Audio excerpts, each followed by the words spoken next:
Hey everyone, welcome back. Hope you're all doing well. This is the second part of the lesson on contract time provisions.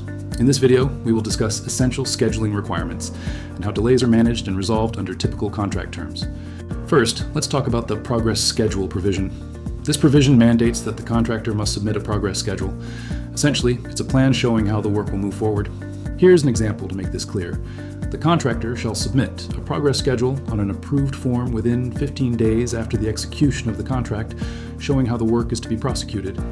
In other words, right after signing the contract, specifically within 15 days, the contractor must present a detailed schedule outlining their plan for the project.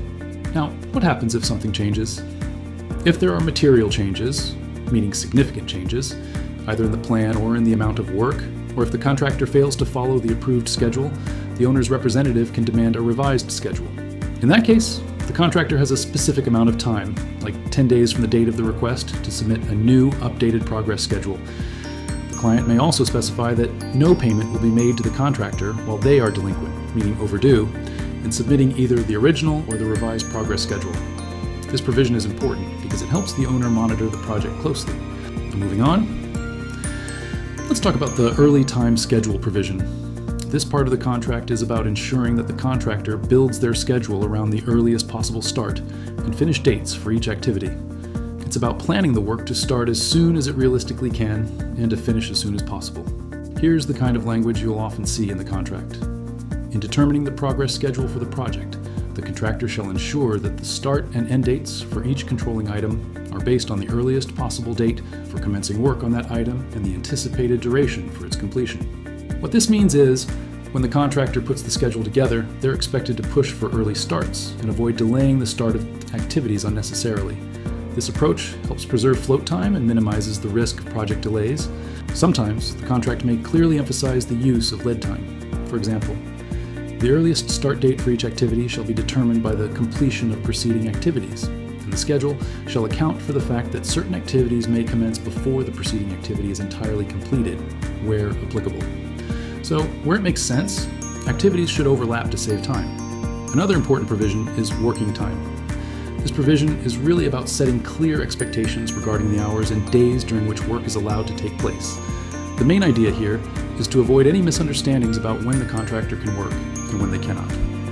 For example, you might find language like this in the contract. Unless otherwise specified, the contractor will be permitted to do the work between the hours of 7:45 a.m. and 4:30 p.m., Monday through Friday. This means that unless there's something specific in the contract stating otherwise, the contractor can only perform work during those hours, no early mornings or late nights.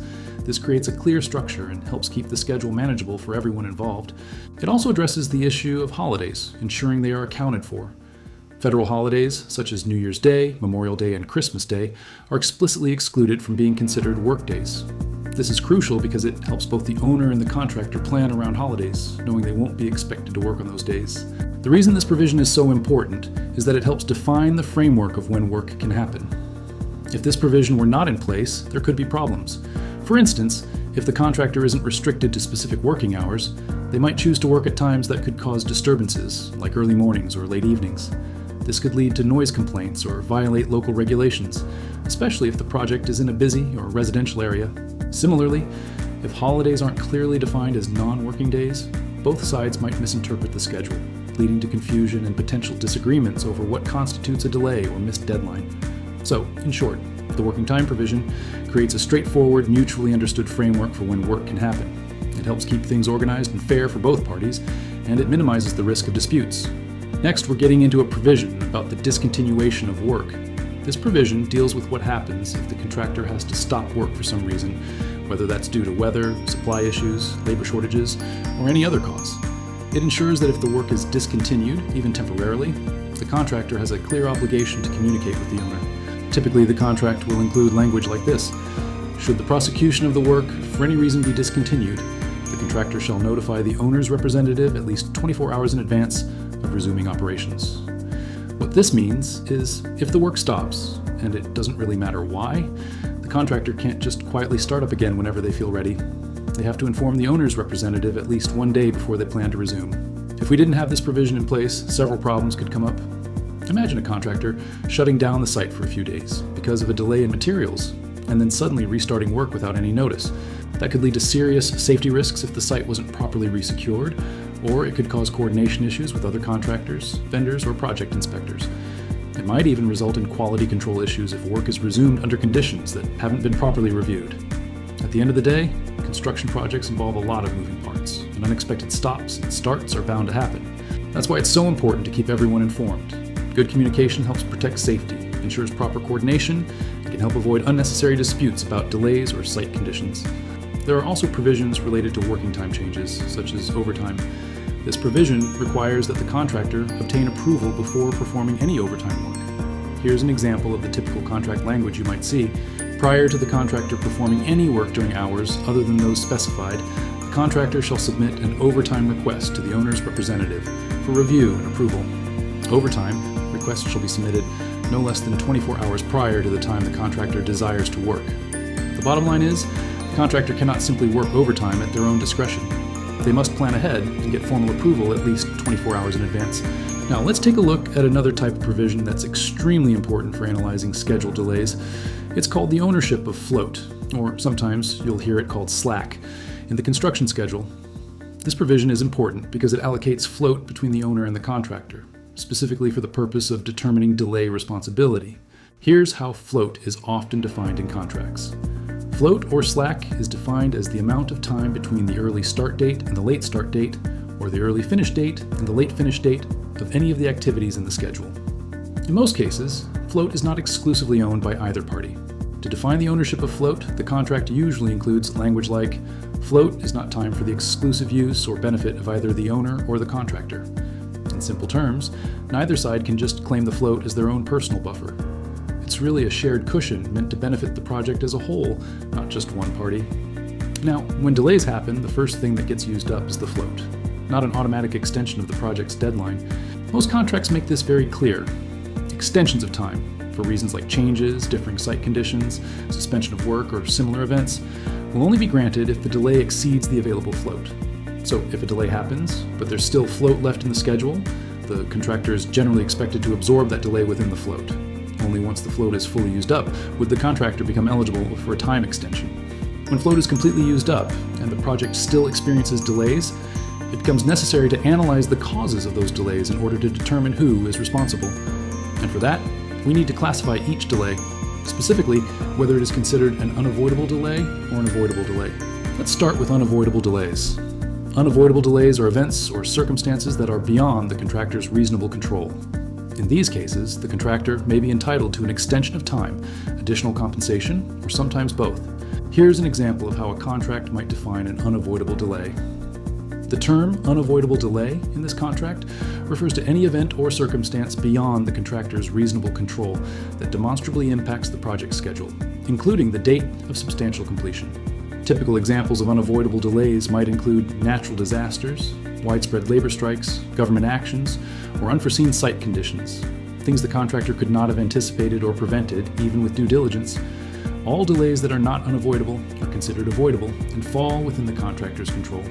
For example, poor project planning, mismanagement of subcontractors, delayed procurement of materials, or failure to mobilize properly at the start of the project.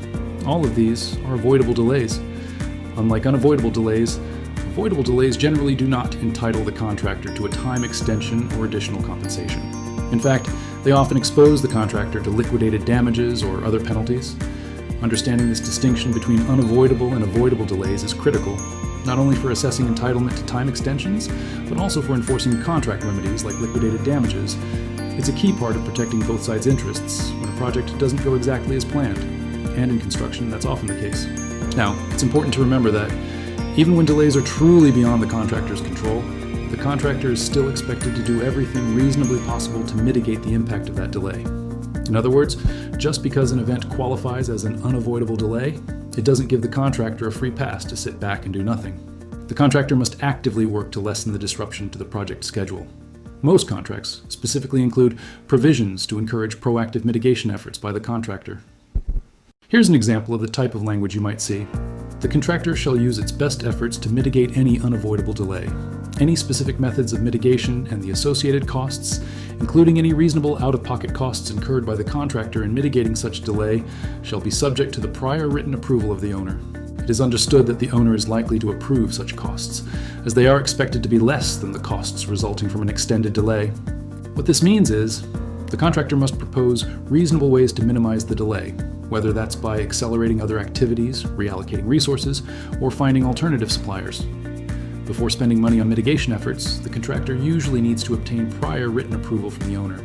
The owner, for their part, is generally expected to approve reasonable mitigation costs, since these costs are typically much lower than the financial impact of a prolonged delay. The bottom line, mitigation is a shared goal. It protects the project, saves time, controls costs, and helps maintain a cooperative relationship between the owner and the contractor, even in challenging situations. Next, let's talk about an important distinction that comes up when we're dealing with unavoidable delays: compensable versus non-compensable delays. When a contractor faces an unavoidable delay, it's not just a question of whether they get more time to finish the work. We also have to determine whether they're entitled to additional compensation for the extra costs caused by that delay. Here's how contracts usually break this down. Compensable delays refer to delays that are caused by the owner's actions, or the actions of people the owner is responsible for, such as designers, consultants, or other contractors. These are delays where the owner has either improperly acted, failed to act in a timely way, or otherwise interfered with the contractor's ability to perform. On the other hand, non-compensable delays refer to delays that are beyond the contractor's control but are not caused by the owner. Think of things like unusually severe weather, labor strikes, or supply chain disruptions that are no one's fault. In these cases, the contractor may be entitled to a time extension, but not additional compensation. Now, let's move on to the last important concept in this video: concurrent delays. Concurrent delays happen when unavoidable, and contractor-caused delays occur over the same period, and both delays independently affect the project's critical path. Here's a typical way this is handled in contracts. In the event that compensation is otherwise payable by the owner to the contractor under this contract, and to the extent any period of unavoidable delay is concurrent with a delay for which the contractor is responsible, the contractor shall be entitled to an extension of time for the period of such concurrency, but shall not be entitled to any additional compensation in respect of that concurrent delay. In simpler terms, this means if there's a concurrent delay, the contractor can get more time to finish the project, but they typically won't get extra money for that period. This approach makes sense because both parties contributed to the delay. The owner isn't off the hook for time. They can't penalize the contractor unfairly. But at the same time, they're not going to pay the contractor for a delay the contractor partly caused. Understanding how concurrent delays are treated is critical because it often becomes a major issue when analyzing claims for time extensions or additional costs. That wraps up this video, where we covered key contract provisions related to time and construction projects. Thanks for watching, and we'll see you in another video. Goodbye.